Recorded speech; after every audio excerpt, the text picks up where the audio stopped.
Okay, class start ಮಾಡೋಣ. Okay, ನಿನ್ನೆ ಸ್ವಲ್ಪ ನಾವು ಸ್ಟಾರ್ಟ್ ಮಾಡಿದ್ದೇವೆ ಅಷ್ಟೇ. ಆಧಾರಗಳು ಪಾಠದಲ್ಲಿ ಇತಿಹಾಸದ ಮೊದಲನೇ ಪಾಠವನ್ನ ನಿನ್ನೆ ನಾವು ಪ್ರಾರಂಭ ಮಾಡಿದ್ದೇವೆ, ಹೌದಾ? ಸೊ ಅದರಲ್ಲಿ ನಾನು ಇತಿಹಾಸ ಅಂದ್ರೆ ಏನು ಅಂತ ಹೇಳಿದ್ದೇನೆ, ನೀವು ಅದನ್ನ ಬರ್ಕೊಂಡಿದ್ದೀರಿ, ಹೌದಾ? ಸೊ ಇನ್ನೀಗ ನೆಕ್ಸ್ಟ್ ಇತಿಹಾಸಕ್ಕೆ ಏನ್ ಬೇಕು ನಾವು ಹೇಳಿದ್ದೇವೆ. ಇತಿಹಾಸಕಾರರನ್ನು ಒಂದು ನ್ಯಾಯವಾದಿಗೆ ನಾವು ಕಂಪೇರ್ ಮಾಡ್ಬೋದು ಅಂತ ಸಹ ಹೇಳಿದ್ದೇವೆ, ಹೌದಾ? ಸೊ ಅದಕ್ಕೆ ಪೂರಕವಾಗಿ ಇನ್ನುಳಿದಂತ ವಿಚಾರಗಳನ್ನ ಇವತ್ತು ನೋಡ್ತಾ ಹೋಗುವ, ಆಯ್ತಾ?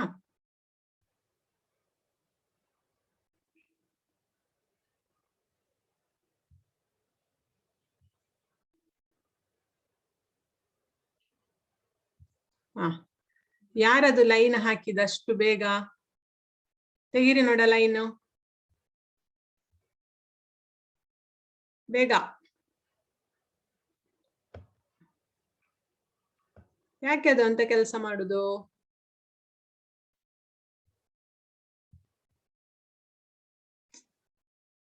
ಒಂದ್ ನಿಮಿಷ ಮಕ್ಳೇ.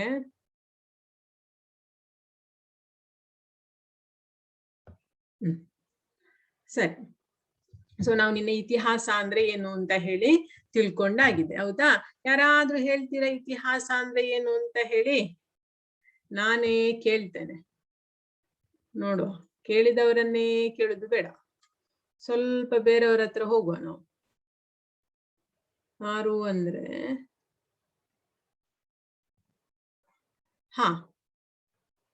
Prarthan K. Prarthan K, unmute ಮಾಡು. ಹೇಳು. ಗೊತ್ತಿಲ್ಲ ಮೇಡಮ್. ನಿನ್ನೆ ಕ್ಲಾಸಿಗೆ ಇರ್ಲಿಲ್ವಾ?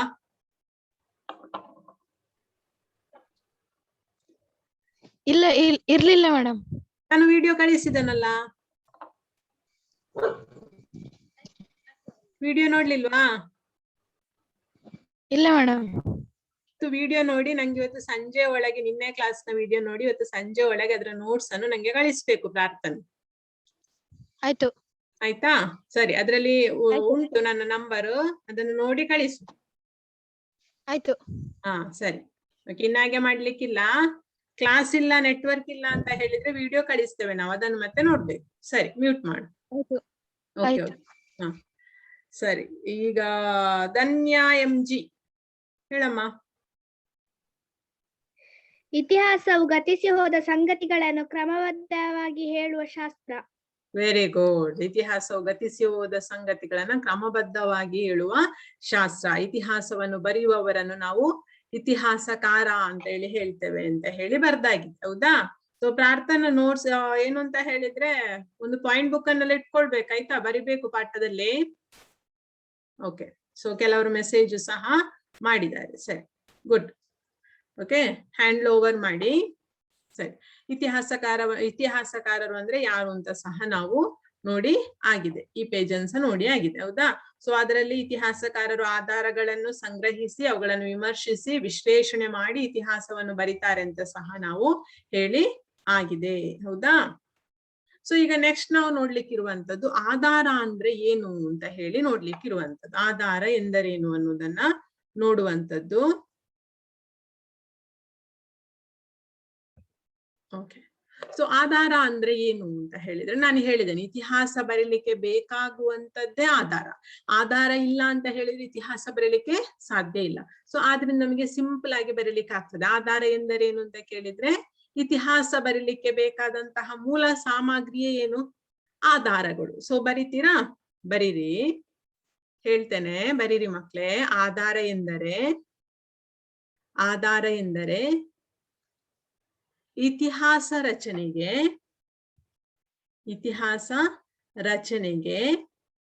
ಬೇಕಾಗುವ ಮೂಲ ಸಾಮಗ್ರಿ. ಇತಿಹಾಸ ರಚನೆಗೆ ಬೇಕಾಗುವ ಮೂಲ ಸಾಮಗ್ರಿ. ಆಯ್ತಾ ಬರ್ದು? ಇತಿಹಾಸ ರಚನೆಗೆ ಬೇಕಾಗುವ ಮೂಲ ಸಾಮಗ್ರಿಯೇ ಏನು? ಇತಿಹಾಸ.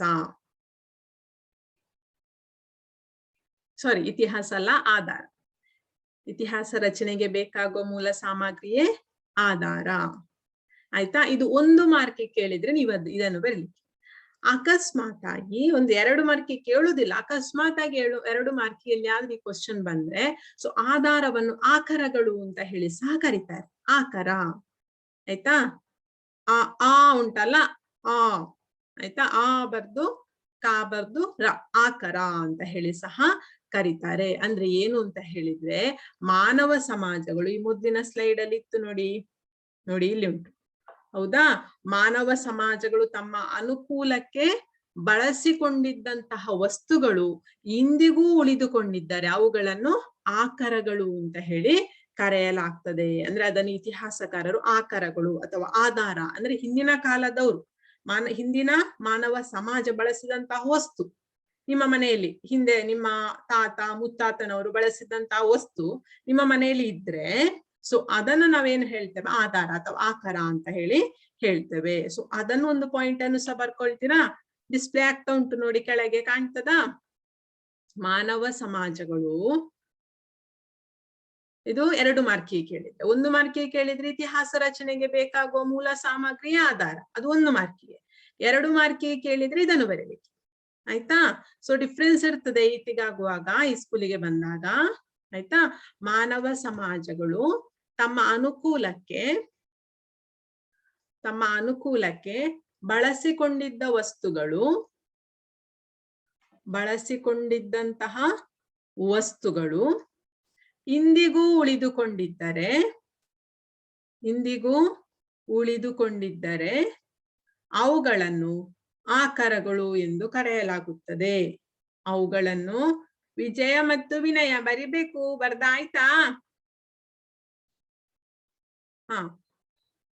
ಅವುಗಳನ್ನು ಆಕರಗಳು ಎಂದು ಕರೆಯಲಾಗುತ್ತದೆ.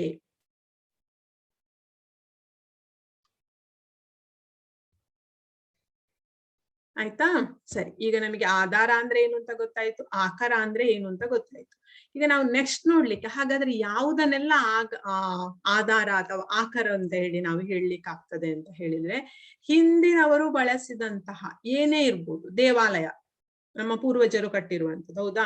ಅದು ಇತಿಹಾಸದ ಆಧಾರಕ್ಕೆ ಸೇರ್ತದೆ. ಅವರು ಕೃಷಿ ಚಟುವಟಿಕೆ ಉಪಯೋಗಿಸಿದಂತಹ ಪರಿಕರ ಸಾಮಗ್ರಿಗಳಿರ್ಬೋದು, ಅದು ಸಹ ಸೇರ್ತದೆ. ಧಾರ್ಮಿಕ ಕಟ್ಟಡಗಳು, ಕೋಟೆಗಳು, ಶಾಸನಗಳು, ನಾಣ್ಯಗಳು, ನೆಕ್ಸ್ಟ್ ಆಯುಧಗಳು ಎಲ್ಲವೂ ಸಹ ಯಾವುದಕ್ಕೆ ಅವರು ಬಳಸಿದಂತಹ ಪಾತ್ರ ಸಾಮಗ್ರಿಗಳು ಎಲ್ಲವೂ ಸಹ ಆಧಾರಗಳ ಗುಂಪಿಗೆ ಸೇರಲ್ಪಡುವಂತಹ ಅಂಶ.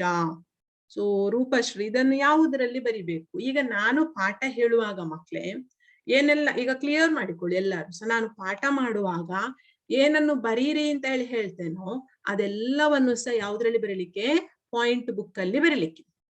ನಾನು ನಿನ್ನೊಂದು 100 ಪೇಜಿನ ಪಾಯಿಂಟ್ ಬುಕ್ ಮಾಡ್ಲಿಕ್ಕೆ ಹೇಳಿದ್ದೇನೆ, ಹೌದಾ? ಸೊ ಆ ಪಾಯಿಂಟ್ ಬುಕ್ ಅಲ್ಲಿ ಬರೀಲಿಕ್ಕೆ ಪಾಠ ಮಾಡುವಾಗ, ಆನ್ಲೈನ್ ಕ್ಲಾಸ್ ಅಲ್ಲಿ ನಿಮಗೆ ಪಾಠ ಮಾಡುವಾಗ ಸೊ ಯಾವುದನ್ನೆಲ್ಲ ಹೇಳ್ತಾನೋ ಅದನ್ನೆಲ್ಲವನ್ನು ಸಹ ಪಾಯಿಂಟ್ ಬುಕ್ ಅಲ್ಲಿ ಬರೀಲಿಕ್ಕೆ. ನೆಕ್ಸ್ಟ್ ನಿಮ್ಮ ಪಾಠದ ಲಾಸ್ಟ್ ಅಲ್ಲಿ ಕ್ವಶನ್ ಅಂಡ್ ಆನ್ಸರ್ ಅಂತ ಹೇಳಿರ್ತದೆ, ನೀವು ಅಭ್ಯಾಸ ಅಂತ ಹೇಳಿ ಉಂಟಲ್ವಾ? ಸೊ ಅದನ್ನ ನೋಟ್ಸ್ ಅಲ್ಲಿ ಬರೀಲಿಕ್ಕೆ. ಎಕ್ಸಾಮಿಗೆ ಓದುವಾಗ ಪಾಯಿಂಟ್ ಬುಕ್ ಓದ್ಬೇಕು, ನೋಟ್ಸ್ ಓದ್ಬೇಕು, ಆಯ್ತಾ? ಸೊ NNMS ನವರಿಗೆ ಪಾಯಿಂಟ್ ಬುಕ್ ತುಂಬಾ ಇಂಪಾರ್ಟೆಂಟ್ ಆಗಿರ್ತದೆ. ಇಂಪಾರ್ಟೆಂಟ್ ಆಗಿ ಅವರು ಪಾಯಿಂಟ್ ಬುಕ್ ಓದ್ಲೇಬೇಕು NNMS ನವರು. ಅರ್ಥ ಆಯ್ತಾ? ಈ ಆಧಾರಗಳು ಪಾಠದ್ದು ಹಿಡಿದು ಎಲ್ಲ ನಾನು ಮಾಡೋ ಎಲ್ಲಾ ಸಮಾಜದ ಪಾಠವನ್ನು ಪಾಯಿಂಟ್ ಬುಕ್ ಅವರು ಓದ್ಲೇಬೇಕು NNMS ನವರು. ಉಳಿದವರು ಸಹ ಪಾಯಿಂಟ್ ಬುಕ್ ಓದ್ಬೇಕು, ನೋಟ್ಸ್ ಓದ್ಬೇಕು. ಅರ್ಥ ಆಯ್ತಾ? ಈಗ ಕ್ಲಿಯರ್ ಆಯ್ತಾ? ಯಾರು ಒಬ್ರು ಚಾಟ್ ಮಾಡಿದ್ರಲ್ಲ ಅವರಿಗೆ. ರೂಪಶ್ರೀ ಕ್ಲಿಯರ್ ಆಯ್ತಾ? ಹಾ ಸರಿ ಆಯ್ತಾ? ಈಗ ಪಾಠ ಮಾಡುವಾಗ ಪಾಯಿಂಟ್ ಬುಕ್ ಅಲ್ಲಿ ಬರೀಲಿಕ್ಕೆ. ನೋಟ್ಸ್ ನಾನು ಬರೆದು ಕಳಿಸ್ತೇನಲ್ಲ ಅದನ್ನ ನೋಟ್ ಪುಸ್ತಕದ 100 ಪೇಜ್ ಬೇರೆ, ಪಾಯಿಂಟ್ ಬುಕ್ ಬೇರೆ, ನೋಟ್ಸ್ ಬೇರೆ. ಸರಿ, ಓಕೆ.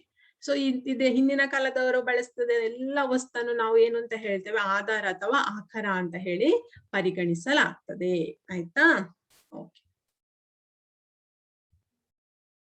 ಸೊ ಆ ಆಧಾರಗಳಲ್ಲಿ ಬೇರೆ ಬೇರೆ ರೀತಿ ಇರ್ತದೆ. ಒಂದು ವಸ್ತುವಿನ ರೂಪದಲ್ಲಿಯೂ ಇರ್ಬೋದು. ಈಗ ವ್ಯವಸಾಯದೆಲ್ಲ ವಸ್ತುಗಳು, ಆಯುಧಗಳು, ಅದೆಲ್ಲ ಹೊಸ ವಸ್ತುಗಳು ಅಂತ ಹೇಳ್ತಾರೆ.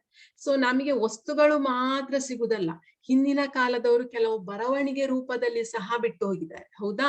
ಅದು ಲಿಖಿತ ರೂಪ, ಬರವಣಿಗೆ ರೂಪದಲ್ಲಿ ಇದ್ದದೆಲ್ಲವೂ ಸಹ ಲಿಖಿತ ರೂಪ, ದೊಡ್ಡ ದೊಡ್ಡ ಗ್ರಂಥಗಳಲ್ಲೆಲ್ಲ ಇತಿಹಾಸ ದೊಡ್ಡ ದೊಡ್ಡ ಗ್ರಂಥಗಳು ಅಂತೇಳಿ ನಾವು ಮೊನ್ನೆ ಇವಾಗ NNMS ಇರ್ಬೋದು ಅಥವಾ ನೀವು 7th ಅಲ್ಲೆಲ್ಲ ಓದಿರ್ಬೋದು. ಈಗ ವಿಜಯನಗರ ಸಾಮ್ರಾಜ್ಯದ ಕಾಲದಲ್ಲಿ ಅನೇಕ ಸಾಹಿತ್ಯಗಳು ರಚನೆ ಆಯ್ತು, ಅದ್ರಲ್ಲೆಲ್ಲ ಬರ್ದಿದ್ದಾರೆ ಯಾವ ರಾಜ ಹೇಗೆ ಆಡಳಿತ ಮಾಡಿದ್ದಾನೆ ಅಂತೇಳಿ, ಹೌದಾ? ಸೊ ಅದು ಸಹ ಆಧಾರ. ಪುಸ್ತಕಗಳು ಹಿಂದಿನ ಕಾಲದವರು ಬರೆದಂತಹ ಅವರ ಜೀವನ ಶೈಲಿಯ ಪುಸ್ತಕಗಳು ಸಹ ಆಧಾರಗಳು ಆಗಿರ್ತದೆ, ಅವರ ಕೃತಿಗಳಿರ್ಬೋದು ಅದು ಸಹ, ಆಯ್ತಾ? ಸೊ ಕೇವಲ ಲಿಖಿತ ರೂಪದಲ್ಲ, ಕೆಲವು ಏನು ಈಗ ಜನಪದ ಗೀತೆಗಳು, ಸೊ ಇವಾಗ ಬರೆಯಲ್ಪಟ್ಟಿದೆ, ಮೊದಲು ಬರೆಯಲ್ಪಟ್ಟಿರ್ಲಿಲ್ಲ, ಹೌದಾ? ಸೊ ಎಲ್ಲವೂ ಸಹ ಬಾಯಿಂದ ಬಾಯಿಗೆ ಸ್ಪ್ರೆಡ್ ಆಗಿರುವಂತದ್ದು, ಅದು ಮೌಖಿಕ ಸಾಹಿತ್ಯ ಅಂತ ನಿಮಗೆ ಗೊತ್ತಾಗ್ತದೆ ನೆಕ್ಸ್ಟ್. ಸೊ ನೋಡುವ, ಸೊ ಆಧಾರಗಳನ್ನ ಯಾವ ರೀತಿಯಲ್ಲಿ ಡಿವೈಡ್ ಮಾಡಿದ್ದಾರೆ, ಆಧಾರಗಳಲ್ಲಿ ಎಷ್ಟು ವಿಧ ಏನು ಅನ್ನೋದಾಗಿ ನೋಡುವ. ಆಧಾರಗಳಲ್ಲಿ ಮುಖ್ಯವಾಗಿ 2 ವಿಧಗಳಿವೆ, ಇದನ್ನ ಬರಿಬೇಕು. ಆಧಾರಗಳಲ್ಲಿ ಮುಖ್ಯವಾಗಿ 2 ವಿಧ. ಆಧಾರಗಳಲ್ಲಿ ಮುಖ್ಯವಾಗಿ 2 ವಿಧ.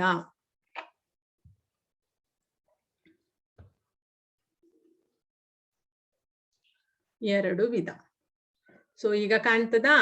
ಆಧಾರಗಳಲ್ಲಿ ಮುಖ್ಯವಾದ 2 ವಿಧಗಳು ಯಾವುದೆಲ್ಲ? ಯಾರು ಹೇಳ್ತೀರಾ? ಪೇಜ್ ನೋಡಿ. ಯಶಸ್ವಿನಿ ಹೇಳಮ್ಮ. ಸಾಹಿತ್ಯ ಆಧಾರಗಳು ಮತ್ತು ಪುರಾತತ್ವ ಆಧಾರಗಳು. ವೆರಿ ಗುಡ್, ಆಯ್ತಾ? ಸಾಹಿತ್ಯ ಆಧಾರಗಳು ಮತ್ತು ಪುರಾತತ್ವ ಆಧಾರಗಳು ಅನ್ನೋದಾಗಿ ಸೊ 2 ವಿಧಗಳು ಉಂಟು. ಇತಿಹಾಸದ ಆಧಾರದ ಪ್ರಮುಖ 2 ವಿಧಗಳು ಯಾವುದು ಅಂತ 1 ಮಾರ್ಕಿಗೆ ಕೇಳುದು. ಹಾಗೆ 1 ಮಾರ್ಕಿಗೆ ಕೇಳಿದ್ರೆ ಸಾಹಿತ್ಯ ಆಧಾರ ಮತ್ತು ಪುರಾತತ್ವ ಆಧಾರ ಅಂತ ಹೇಳಿ ಬರೀಲಿಕ್ಕೆ. ಹೀಗೆ ಒಂದು ಚಾರ್ಟ್ ಮಾಡ್ತೀರಾ? ಚಾರ್ಟ್ ಮಾಡಿ ಬರಿತೀರಾ? ಹೀಗೆ ಬರಿಬೋದಾ? ಚಿತ್ರದಲ್ಲಿ ಚಿತ್ರ ಮಾಡೋದು ಬೇಡ, ಕೆಳಗಿನ ಚಿತ್ರಗಳನ್ನು ಮಾಡೋದು ಬೇಡ. ಫಸ್ಟ್ಗೆ ಮೇಲೆ ಇತಿಹಾಸದ ಆಧಾರಗಳು ಅಂತ ಬರೆಯುವುದು. ಆಮೇಲೆ ಏನ್ ಮಾಡ್ಬೇಕು? ಸಾಹಿತ್ಯ ಆಧಾರ ಮತ್ತು ಪುರಾತತ್ವ ಆಧಾರ ಅಂತ ಮಾಡ್ಬೇಕು. ಸಾಹಿತ್ಯ ಆಧಾರದಲ್ಲಿ ಮತ್ತೆ ವಾಪಸ್ ಎಷ್ಟು ವಿಧ ಉಂಟು? 2 ವಿಧ ಉಂಟು, ಆಯ್ತಾ?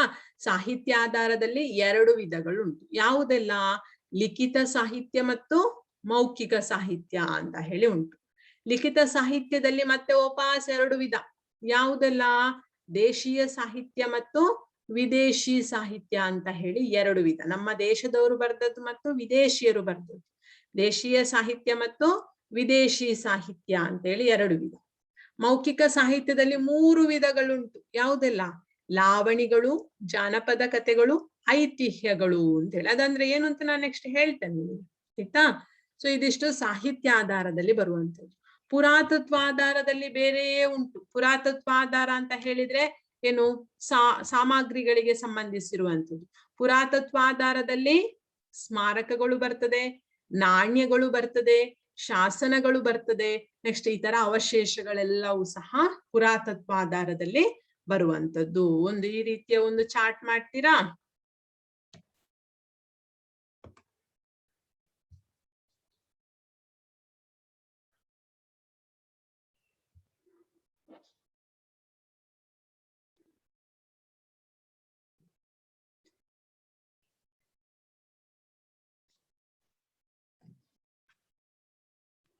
ಆಯ್ತಾ ಬರ್ದು?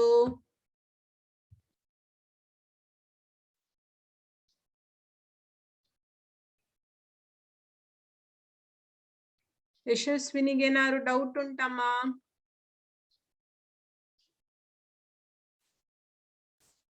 ಯಶಸ್ವಿನಿ ಡೌಟ್ ಉಂಟಾ?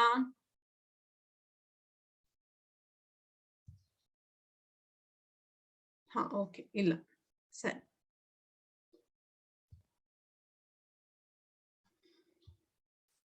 ಲಾಸ್ಟ್ 1 ನಿಮಿಷ, ಬೇಗ ಬರೀರಿ.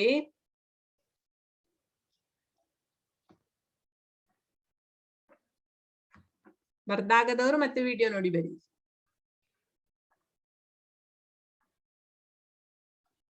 ಕೆಲವರದ್ದು ಆಯ್ತು, ಇನ್ನು 30 ಸೆಕೆಂಡ್.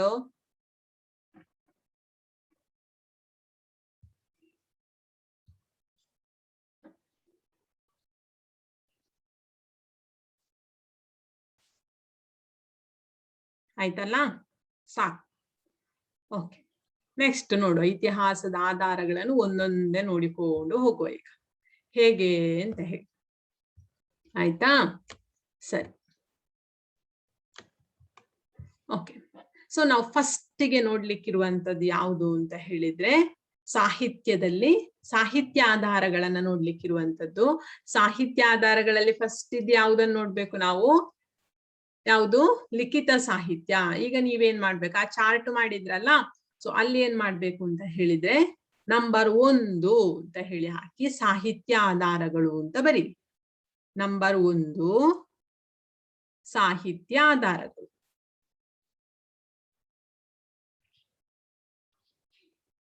ನಂಬರ್ 1 ಸಾಹಿತ್ಯ ಆಧಾರಗಳು.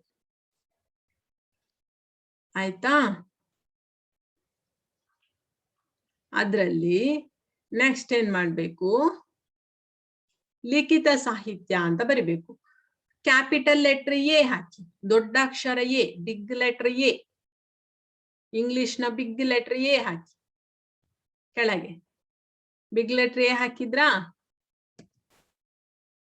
ಬಿಗ್ ಲೆಟರ್ ಎ ಹಾಕಿದ್ರಾ? ಅಲ್ಲಿ ಏನ್ ಬರಿಬೇಕು? ಸಾಹಿತ್ಯ ಆಧಾರ ಅಂತ ಬರಿ. ಬಿಗ್ ಲೆಟರ್ ಎ ಹಾಕಿ ಸಾಹಿತ್ಯ ಆಧಾರ ಆಯ್ತಲ್ಲ, ಲಿಖಿತ ಸಾಹಿತ್ಯ. ನಂಬರ್ 1 ಹಾಕಿ ಸಾಹಿತ್ಯ ಆಧಾರ ಬರ್ದ್ರಾ? Capital letter A, big letter A ಹಾಕಿ ಏನ ಬರ್ದ್ರಿ? ಲಿಖಿತ ಸಾಹಿತ್ಯ ಅಂತ ಬರೀ. ಲಿಖಿತ ಸಾಹಿತ್ಯ.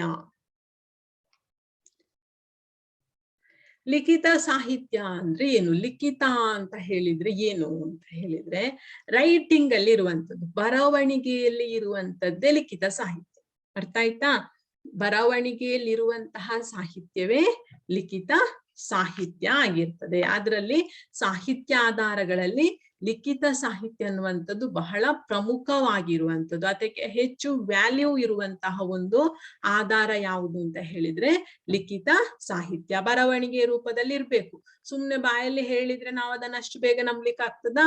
ಇಲ್ಲ. ಸೊ ಆದ್ರಿಂದ ಲಿಖಿತ ಸಾಹಿತ್ಯ ಏನುಂಟು ಅಂತ ಹೇಳಿದ್ರೆ ಅದು ಬರವಣಿಗೆ ರೂಪದಲ್ಲಿ ಉಂಟು. ಸಾಹಿತ್ಯ ವಿವರಣೆಗಳ ಮೂಲಕ ಸಮಕಾಲೀನ ಅಂದರೆ ಸಾಹಿತ್ಯ ರಚನೆಯ ಕಾಲದ ಐತಿಹಾಸಿಕ ಅಂಶಗಳನ್ನು ಅದು ನಮಗೆ ತೋರಿಸಿಕೊಡುವಂತಹ ರೀತಿಯಲ್ಲಿ ಅದು ಇರ್ತದೆ. ಸಾಹಿತ್ಯ ಕೃತಿಯೊಂದು ಅದು ರಚನೆಯಾದ ಕಾಲದಲ್ಲಿ ಪ್ರಚಲಿತದಲ್ಲಿದ್ದ ಅನೇಕ ಸಂಗತಿಗಳನ್ನು, ಆ ಕಾಲದಲ್ಲಿ ಬರೆಯುವಂತಹ ಟೈಮಲ್ಲಿ ಇದ್ದಂತಹ ಅನೇಕ ವಿಚಾರಗಳನ್ನು, ಅನೇಕ ಸಿಚುವೇಶನ್ಗಳನ್ನು ನಮಗೆ ಪ್ರತ್ಯಕ್ಷವಾಗಿ ಅಥವಾ ಪರೋಕ್ಷವಾಗಿ ನಮಗೆ ಅದು ತಿಳಿಸಿಕೊಡುವಂತಹ ಒಂದು ಸಾಹಿತ್ಯ ಆಗಿರ್ತದೆ. ಅದೇ ಯಾವುದು ಅಂತ ಹೇಳಿದ್ರೆ ಲಿಖಿತ ಸಾಹಿತ್ಯ. ಲಿಖಿತ ಸಾಹಿತ್ಯ ಅಂದ್ರೆ ನೀವು ಇಷ್ಟೇ ತಿಳ್ಕೊಂಡ್ರೆ ಆಯ್ತು. ಲಿಖಿತ ಅಂದ್ರೆ ಬರವಣಿಗೆ.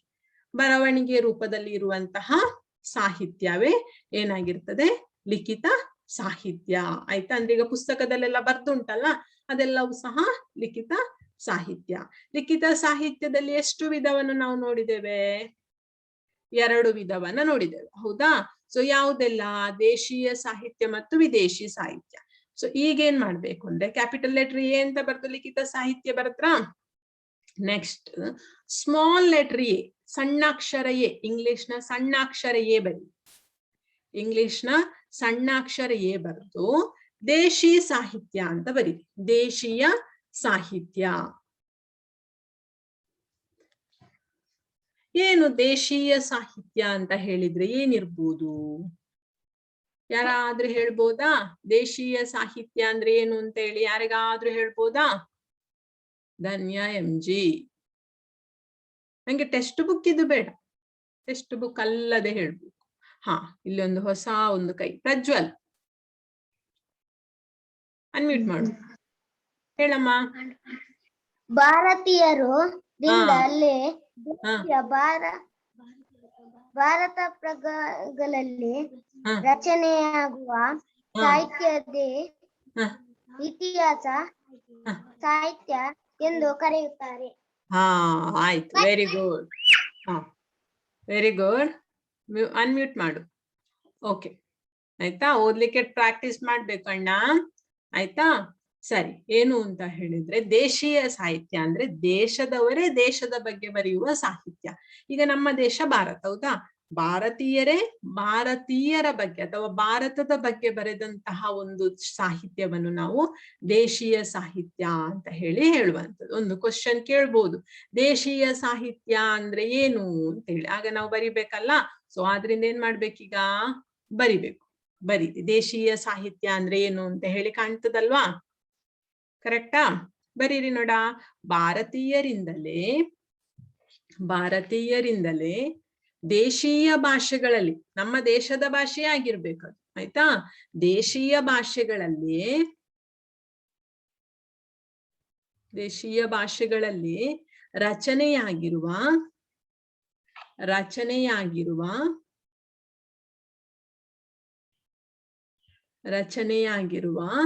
ಸಾಹಿತ್ಯವನ್ನು ದೇಶೀಯ ಸಾಹಿತ್ಯ ಎಂದು ಕರೆಯುವರು. ದೇಶೀಯ ಸಾಹಿತ್ಯ ಅಂತ ಹೇಳಿ ಕರೀತಾರೆ. ನಮ್ಮ ದೇಶದಲ್ಲಿ ತುಂಬಾ ಭಾಷೆಗಳುಂಟು, ಹೌದಾ? ಒಂದೊಂದು ಪ್ರದೇಶಕ್ಕೆ ಒಂದೊಂದು ಭಾಷೆ ಅಂತ ಹೇಳಿ ಉಂಟು.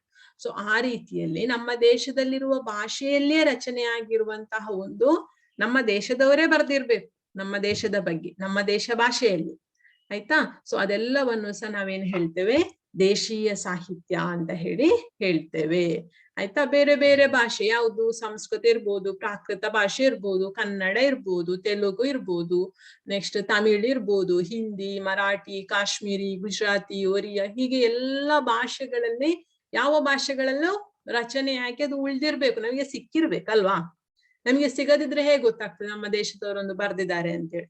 ಅವರು ಆ ಭಾಷೆಯಲ್ಲಿ ಬರೆದು ನಮಗೆ ಸಿಕ್ಕಿದ್ರೆ ಅದನ್ನು ನಾವು ಯಾವ ಸಾಹಿತ್ಯ ಅಂತ ಹೇಳ್ತೇವೆ, ದೇಶೀಯ ಸಾಹಿತ್ಯ ಅಂತ ಹೇಳ್ತೇವೆ. ಈಗ ನೆಕ್ಸ್ಟ್ ಬರುವಂತದ್ದು ತುಂಬಾ ಇಂಪಾರ್ಟೆಂಟ್. ಏನು ಅಂತ ಹೇಳಿದ್ರೆ, ಸೊ ಹೀಗೆ ಬರಿಬೇಕು. ದೇಶೀಯ ಸಾಹಿತ್ಯ ಎಂದರೇನು ಬರ್ದ್ರಲ್ಲ, ಅಲ್ಲಿ ಕೆಳಗೆ ಸ್ಟಾರ್ ಮಾರ್ಕ್ ಹಾಕಿ. ಇಲ್ಲಿದ್ದಾಗೆ ಸ್ಟಾರ್ ಮಾರ್ಕ್ ಹಾಕ್ಲಿಕ್ಕೆ ಕಷ್ಟ, ಸೊ ಹೀಗೆ ಒಂದು ಸ್ಟಾರ್ ಮಾರ್ಕ್ ಹಾಕಿ. ಹೀಗೆ 1 ಗೆರೆ 2 ಗೆರೆ 3 4, ಆಯ್ತಾ? ಅಥವಾ ನಿಮ್ಗೆ ಯಾವ ರೀತಿ ಬೇಕೋ ಆ ರೀತಿಯಲ್ಲಿ ಬರ್ದು ಯಾರೆಲ್ಲ ಬರ್ತಾರೆ ಅಂತ ಹೇಳಿ ಈಗ ಬರಿಬೇಕು. ಯಾರು? ಕೌಟಿಲ್ಯ ಅಂತ ಬರೆಯುದು. ಕೌಟಿಲ್ಯ ಡ್ಯಾಶ್ ಹಾಕಿ ಯಾವ್ದು ಬರ್ದಿದ್ದಾನೆ? ಅರ್ಥಶಾಸ್ತ್ರವನ್ನ ಬರ್ದಿದ್ದಾನೆ. ಇದನ್ನು ನೀವು ತುಂಬಾ ಬಾಯ್ಪಾಠ ಮಾಡ್ಬೇಕು. ದೇಶೀಯ ಸಾಹಿತ್ಯವನ್ನು ಯಾರು ಯಾವ ಕೃತಿಯನ್ನು ಬರ್ದಿದ್ದಾರೆ ಅಂತ ಹೇಳಿ ಕೇಳ್ತಾರೆ, ಆಯ್ತಾ? ಪ್ರಜ್ವಲ್ ರೈಸ್ ಮಾಡಿ, ಹ್ಯಾಂಡ್ ಲೋವರ್ ಮಾಡಿ, ಆಯ್ತಾ? ಬರ್ದ್ರಾ? ಹ್ಯಾಂಡ್ ರೈಸ್ ಮಾಡಿದ್ಯಲ್ಲ, ಎಂತಣ್ಣ ಆಟ ಆಡುದಾ? ಓಕೆ. ಹಾಲರಾಜ ಯಾವ್ದನ್ನು ಬರ್ದಿದ್ದಾರೆ? ಗಾಥಾ ಸಪ್ತಸತಿ. ಇಲ್ಲಿದ್ದ ಹಾಗೆ ಅಣ್ಣ, ನೀನು ಕೌಟಿಲ್ಯನ ಅಂತ ಹೇಳಿ ಬರಿಬೇಕು ಅಂತಲೇ ಇಲ್ಲ. ಕೌಟಿಲ್ಯ ಅಂತ ಬರೆದು ಚಿಕ್ಕಕ್ಕೊಂದು ಡ್ಯಾಶ್ ಹಾಕುದು ಅರ್ಥಶಾಸ್ತ್ರ, ಅಥವಾ ಹೀಗೆ ಬರೆದು ಆರೋ ಮಾರ್ಕ್ ಬಾಣದ ಗುರುತು ಹಾಕುದು ಅರ್ಥಶಾಸ್ತ್ರ ಅಂತ ಬರೀ. ಹಾಲರಾಜ ಅಂತ ಬರೆದು ಹೀಗೆ ಹಾಕಿ ಒಂದು ಬಾಣದ ಗುರುತು ಹಾಕಿ ಗಾಥಾ ಸಪ್ತಸತಿ. ಅಂದ್ರೆ ಕೌಟಿಲ್ಯನು ಬರೆದ ಪುಸ್ತಕ ಯಾವುದು? ಅರ್ಥಶಾಸ್ತ್ರ. ಹಾಲರಾಜ ಬರೆದ ಪುಸ್ತಕ ಯಾವುದು? ಗಾಥಾ ಸಪ್ತಸತಿ. ಇವತ್ತು ನಿಮಗೆ ಹೋಮ್ವರ್ಕ್ ಇದೆ, ಇದನ್ನ ಬಾಯ್ಪಾಠ ಮಾಡಿ ಮನೆಯಲ್ಲಿ ಒಪ್ಪಿಸುದು, ಆಯ್ತಾ? ಮತ್ತೆ ನಂಗೆ ಮೆಸೇಜ್ ಮಾಡ್ಬೇಕು ಯಾರೆಲ್ಲ ಮನೆಯಲ್ಲಿ ಒಪ್ಪಿಸಿದ್ದೀರಿ ಅಂತ. ವಿಶಾಖದತ್ತನ ಮುದ್ರಾ ರಾಕ್ಷಸ. ವಿಶಾಖದತ್ತನು ಬರೆದದ್ದು ಯಾವುದು? ಮುದ್ರಾ ರಾಕ್ಷಸ. ವಿಶಾಖದತ್ತ ಅಂತ ಬರೆದು ಡ್ಯಾಶ್ ಹಾಕಿ ಮುದ್ರಾ ರಾಕ್ಷಸ ಅಂತ ಬರಿ. ಕಲ್ಲಣ ಅವನು ಯಾವ್ದು ಬರ್ದಿದ್ದಾನೆ? ರಾಜತರಂಗಿಣಿ ಅನ್ನುವಂತಹ ಗ್ರಂಥವನ್ನ ಬರ್ದಿದ್ದಾರೆ. ಕಲ್ಲಣ ಅಂತ ಬರೆದು ಬಾಣದ ಗುರುತ ಹಾಕಿ ರಾಜತರಂಗಿಣಿ ಅಂತ ಬರಿ. ಬಾಣಭಟ್ಟ ಅಂತ ಹೇಳಿ ಬರೆದು ಬಾಣದ ಗುರುತ ಹಾಕಿ ಹರ್ಷಚರಿತ ಅನ್ನುವಂತಹ ಪುಸ್ತಕವನ್ನ ಬರ್ದಿದ್ದಾನೆ. ಕಾಣಿಸ್ತಾ ಇಲ್ವಾ? ಕಾಣುದಿಲ್ವಾ ಮಕ್ಳೇ? ಬರೀಲಿಕ್ಕೆ ಕಾಣ್ತಾ ಇಲ್ವಾ? ಕಾಣಿಸ್ತದೆ. ಮತ್ತೆ ಹೊನ್ನಶ್ರೀಗೆ ಕಾಣುದಿಲ್ಲ ಅಂತ ಹೇಳಿದ್ಲು. ನಿನ್ನದೇನೋ ಪ್ರಾಬ್ಲಮ್ ಇರ್ಬೇಕಮ್ಮ, ಸರಿ ಮಾಡಿಕೊ ಆಯ್ತಾ? ಕಾಣದಿದ್ರೆ ಮತ್ತೆ ನಾನು ವಿಡಿಯೋ ಕಳಿಸ್ತೇನಲ್ಲ, ಆಗ ನೋಡು. Okay, thank you. ಬರಾನಿ ಅವ್ರು ಯಾವುದನ್ನ ಬರ್ದಿದ್ದಾರೆ? ತಾರಿಖ್ ಎ ಫಿರೋಜ್ ಶಾಹಿ. ಬರಾನಿ ಬರ್ದಂತಹ ಪುಸ್ತಕ ಯಾವುದು? ತಾರಿಖ್ ಎ ಫಿರೋಜ್ ಶಾಹಿ. ಬರಾನಿ ಅಂತ ಬರೆಯುದು. ಬಾಣದ ಗುರುತಾಕಿ ತಾರಿಕೆ ಫಿರೋಜ್ ಶಾಹಿ ಅಂತ ಹೇಳಿ ಬರೆಯುವುದು. ಚಾಂದ್ ಬರ್ದಾಯಿ ಯಾವುದು ಬರ್ದದ್ದು? ಪೃಥ್ವಿರಾಜ ರಾಸೋ. ಚಾಂದ್ ಬರ್ದಾಯಿ ಅಂತ ಹೇಳಿ ಬರೀರಿ. ಚಾಂದ್ ಬರ್ದಾಯಿ ಅಂತ ಬರ್ದು ಆರೋ ಮಾರ್ಕ್ ಹಾಕಿ, ಅಂದ್ರೆ ಬಾಣದ ಗುರುತು ಹಾಕಿ ಪೃಥ್ವಿರಾಜ ರಾಸೋ ಅಂತ ಬರೀರಿ. ಆಯ್ತಾ? ನೆಕ್ಸ್ಟ್ ಅಲ್ಲಿ ಕಾಣುದಿಲ್ಲ ಮಕ್ಳೇ, ನಿಮಗೆ ಹೇಳ್ತೇನೆ ಎಂತ ಮಾಡ್ಲಿ ಅಂತೇಳಿ. ಆಯ್ತಾ? ಹ, ಪಂಪ ಬರ್ದದ್ದು ವಿಕ್ರಮಾರ್ಜುನ ವಿಜಯ. ಪಂಪ ಅಂತ ಹೇಳಿ ಬರ್ದು ಆರೋ ಮಾರ್ಕ್ ಹಾಕಿ, ಅಂದ್ರೆ ಬಾಣದ ಗುರುತು ಹಾಕಿ ವಿಕ್ರಮಾರ್ಜುನ ವಿಜಯ ಅಂತ ಹೇಳಿ ಬರೀರಿ.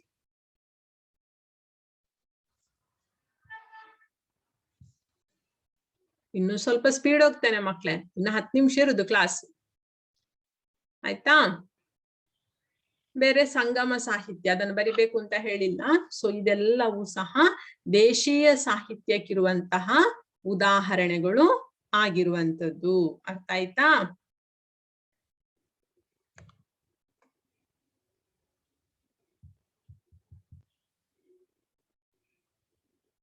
ಆಯ್ತಾ ಬರ್ದು?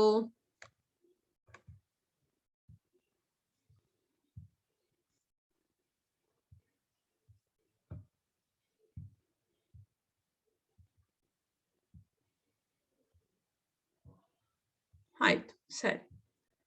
ಆಯ್ತಾ? ಇವಾಗ ಏನ್ ಮಾಡ್ಬೇಕು? ಅಲ್ಲಿ ನೀವು ದೇಶೀಯ ಸಾಹಿತ್ಯಕ್ಕೆ ಚಿಕ್ಕಾಕ್ಷರ ಎ ಕೊಟ್ಟಿದ್ದೀರಿ, ಹೌದಾ? ಸೊ ದೇಶೀಯ ಸಾಹಿತ್ಯ ಅಂದ್ರೆ ಏನು ಅಂತ ಹೇಳಿ ನಿಮಗೆ ಗೊತ್ತಾಯ್ತು, ಹೌದಾ? ಇವುಗಳು ತಮ್ಮ ರಚನೆಯ ಕಾಲದಲ್ಲಿದ್ದಂತ ಈ ಎಲ್ಲ ಪುಸ್ತಕಗಳು, ಈಗ ಹೇಳಿದೆವಲ್ಲ ನಾವು ದೇಶೀಯ ಸಾಹಿತ್ಯಗಳು, ಅವರು ಬರೆಯುವಂತಹ ಟೈಮಲ್ಲಿ ಅವ್ರು ಅಲ್ಲಿದ್ದಂತಹ ಪರಿಸ್ಥಿತಿಯ ಬಗ್ಗೆ ಅವರು ಬರ್ಕೊಂಡು ಹೋಗಿದ್ದಾರೆ. ಅಲ್ಲಿಯ ಸಾಮಾಜಿಕ ವಿಚಾರ, ಧಾರ್ಮಿಕ ವಿಚಾರ, ಆರ್ಥಿಕ, ಸಾಂಸ್ಕೃತಿಕ, ರಾಜಕೀಯವಾಗಿ ಹೇಗೆ ಆಡಳಿತ ಇತ್ತು, ಅಲ್ಲಿಯ ರಾಜ ಹೇಗಿದ್ದಲ್ಲ, ಅದರ ಬಗ್ಗೆ ಎಲ್ಲ ಅದರಲ್ಲಿ ಬರ್ದಿದ್ದಾರೆ. ನೆಕ್ಸ್ಟ್ ನೀವು ಬಿ, ಸ್ಮಾಲ್ ಲೆಟರ್ ಬಿ, ಚಿಕ್ಕ ಅಕ್ಷರ ಬಿ ಬರ್ದು ವಿದೇಶಿ ಸಾಹಿತ್ಯ ಅಂತ ಬರೀ. ಚಿಕ್ಕಾಕ್ಷರ ಬಿ ಬರ್ದು ವಿದೇಶಿಯ ಸಾಹಿತ್ಯ, ವಿದೇಶಿಯ ಸಾಹಿತ್ಯ.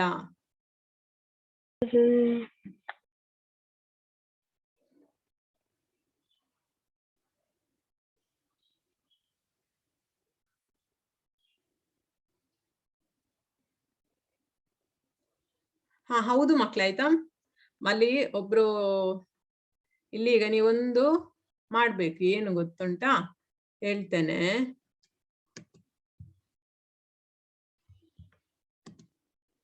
ಹಾ, ಸೊ ನೀವು ಇವಾಗ ಒಂದು ಅದು ಅಂದ್ರೆ ಇದು ನಂದು ಓಲ್ಡ್ ಟೆಕ್ಸ್ಟ್ ಬುಕ್ ಇದ್ದು, ಹೊಸ ಟೆಕ್ಸ್ಟ್ ಬುಕ್ ಅಲ್ಲಿ ಬರಾನಿದ್ದನ್ನ ಯಾವ ರೀತಿಯಲ್ಲಿ ಬರಾನಿದ್ದು ವಿದೇಶಿ ಸಾಹಿತ್ಯದಲ್ಲಿ ಬರ್ತದೆ. ಹಂಗೆ ಹೇಳಲಿಕ್ಕೆ ಬಿಟ್ಟು ಹೋಯ್ತು, ಅಲ್ಲಿ ಒಬ್ರು ಹೇಳಿದ್ರು. ಸೊ ನೋಡಿ, ಇದನ್ನ ನೀವೀಗ ಏನ್ ಮಾಡ್ಬೇಕು, ಹೀಗೆ ಒಂದು ಕಟ್ ಮಾಡಿ, ತುಂಬಾ ಚಿತ್ತು ಮಾಡ್ಬೇಡಿ, ಜಸ್ಟ್ ಹೀಗೆ ಒಂದು ಕಟ್ ಮಾಡಿ. ಅದಂದ್ರೆ ಒಂದು 2 years ಬ್ಯಾಕ್ ಟೆಕ್ಸ್ಟ್ ಬುಕ್ ಅಲ್ಲಿ ಮಿಸ್ಟೇಕ್ ಇತ್ತು, ಆಯ್ತಾ? ಹೀಗೆ ಹಾಕಿ, ನಾನು ಹಾಕಿದ್ದೇನಲ್ಲ ಹಾಗೆ ಹಾಕಿ ನೋಡ. ಹಾಗಾದ್ರೆ ಎಷ್ಟಾಯ್ತು? ಕೌಟಿಲ್ಯ, ಹಾಲರಾಜ, ವಿಶಾಖದತ್ತ, ಕಲ್ಲಣ, ಬಾಣಭಟ್ಟ, ಚಾಂದ್ ಬರ್ದಾಯಿ, ಪಂಪ, 7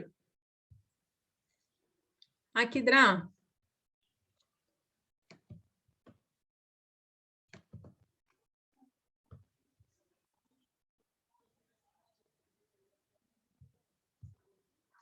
ಓಕೆ.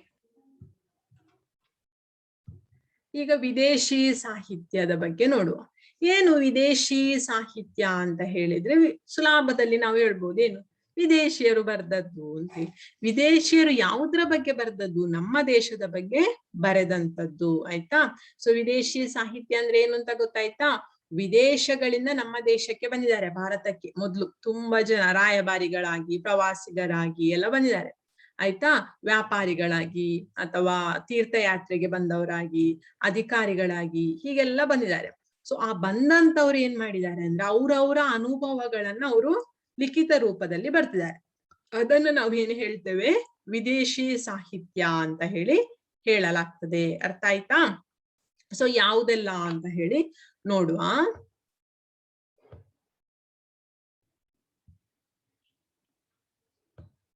ಹಾ, ಬರೀರಿ. ಸ್ಟಾರ್ ಮಾರ್ಕ್ ಹಾಕಿ. ಫಸ್ಟ್ ಗೆ ಯಾರು? ಮೆಗಸ್ತನೀಸ್. ಮೆಗಸ್ತನೀಸ್. ಆರೋ ಮಾರ್ಕ್ ಹಾಕಿ ಇಂಡಿಕಾ. Megasthenes Indica. ನೆಕ್ಸ್ಟ್ ಫಾಹಿಯಾನಾ. ಫಾಹಿಯಾನಾ. ಬಾಣದ ಗುರುತಾಕಿ ಏನ್ ಬರಿಬೇಕು? ಗೋಕೋಕಿ ಅಂತ ಬರಿಬೇಕು.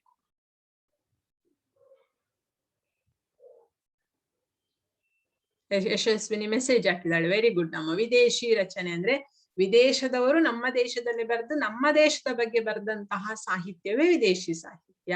ಆಯ್ತಾ? Next Hiuen song. Hiuen song ಏನ್ ಬರ್ದಿದ್ದಾನೆ? ಸಿಯುಕಿ. Hiuen song ಬರ್ದದ್ದು ಸಿಯುಕಿ. ಹೌದು, ಟೆಕ್ಸ್ಟ್ ಬುಕ್ ಅಲ್ಲಿ ಇದೆ. ಟೆಕ್ಸ್ಟ್ ಬುಕ್ ಅಲ್ಲಿ ಇದ್ರು ಪಾಯಿಂಟ್ ಬುಕ್ ಅಲ್ಲಿ ನೀವು ಬರಿಬೇಕಲ್ಲ. ಯಾಕೆಂದ್ರೆ ಟೆಕ್ಸ್ಟ್ ಬುಕ್ ಅಲ್ಲಿ ಇದ್ದದೆಲ್ಲವನ್ನು ನಾವು ಓದ್ಬೇಕು ಅಂತ ಹೇಳಿಲ್ಲ. ಆಯ್ತಾ? ಮತ್ತೆ ಟೆಕ್ಸ್ಟ್ ಬುಕ್ ಅನ್ನು ಓದ್ಬೇಕು. ನೀವು NNMS ಸ್ಟೂಡೆಂಟ್ ಆದ್ರೆ ಟೆಕ್ಸ್ಟ್ ಬುಕ್ ಕಂಪಲ್ಸರಿ ಓದ್ಲೇ ಬೇಕಾಗ್ತದೆ. Hiuen Tsang. ಆಯ್ತಾ? Next Ptolemy. ಟಾಲೆಮಿ. ಟಾಲೆಮಿ ಬರ್ದದ್ದು ಯಾವುದು? Geography. Geography. Next ಫರಿಸ್ತಾನ.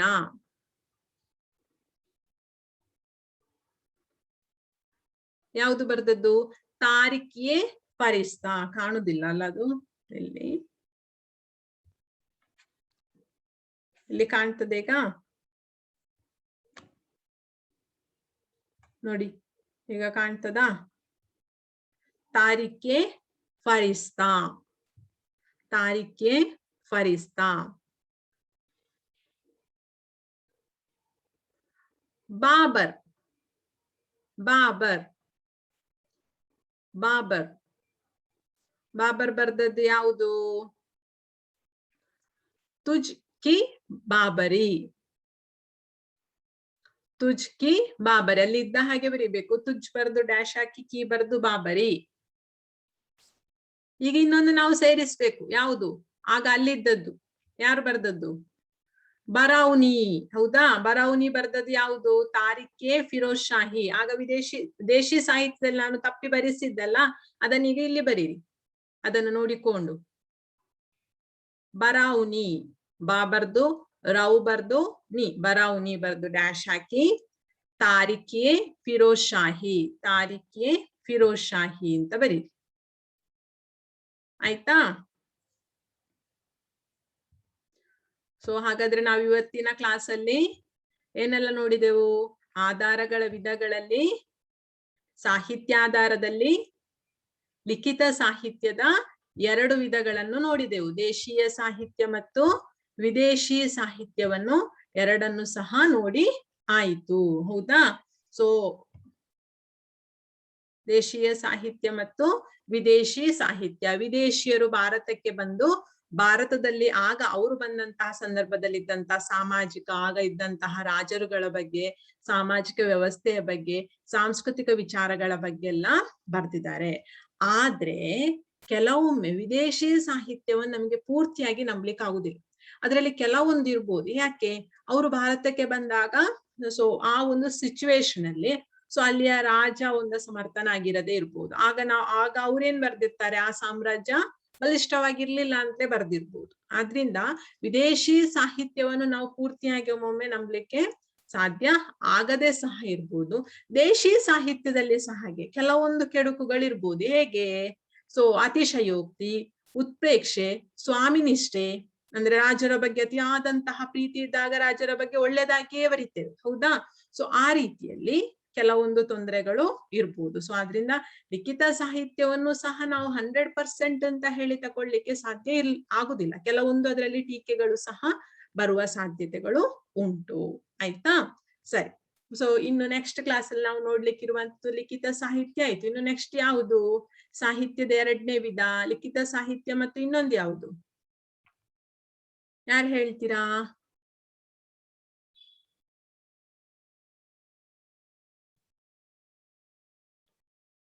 Anushree Udupa.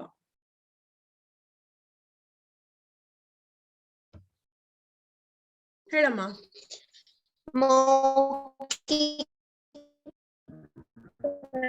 ಹಾ, ಅರ್ಥ ಆಯ್ತು. ಮೌಖಿಕ ಸಾಹಿತ್ಯದ ಬಗ್ಗೆ ನೋಡ್ಲಿಕ್ಕೆ ಇರುವಂತದ್ದು, ಅದನ್ನು ನಾವು ನೆಕ್ಸ್ಟ್ ಕ್ಲಾಸ್. ಓಕೆ, ಸರಿ. ಕೆಲವೊಂದು ಕ್ವಶನ್ ಹಾಕುವ. ಕ್ವಶನ್ ಹಾಕ್ತಾ ಇದ್ದಾಗೆ ಕ್ಲಾಸ್ ಎಂಡ್ ಆಗ್ತದೆ ಮಕ್ಳೇ, ನೋಡುವ ಮತ್ತೆ. ಈಗ ವಿಜಯ ಮತ್ತು ವಿನಯನಿಗೊಂದು ಕ್ವಶನ್, ಆಯ್ತಾ? ಅಲ್ಲಿ ಅನ್ಮ್ಯೂಟ್ ಮಾಡಿ ಅಮ್ಮ, ಅನ್ಮ್ಯೂಟ್ ಮಾಡು. ಹಾ, ಮಾಡಿದ್ಯಾ? ಸರಿ. ಸೊ ಈಗ ಕೌಟಿಲ್ಯನು ಬರೆದ ಪುಸ್ತಕ ಯಾವುದು? ಅರ್ಥಶಾಸ್ತ್ರ. ಅರ್ಥಶಾಸ್ತ್ರ. Very good. ಸರಿ, ಈಗ ಮ್ಯೂಟ್ ಮಾಡಂತೆ.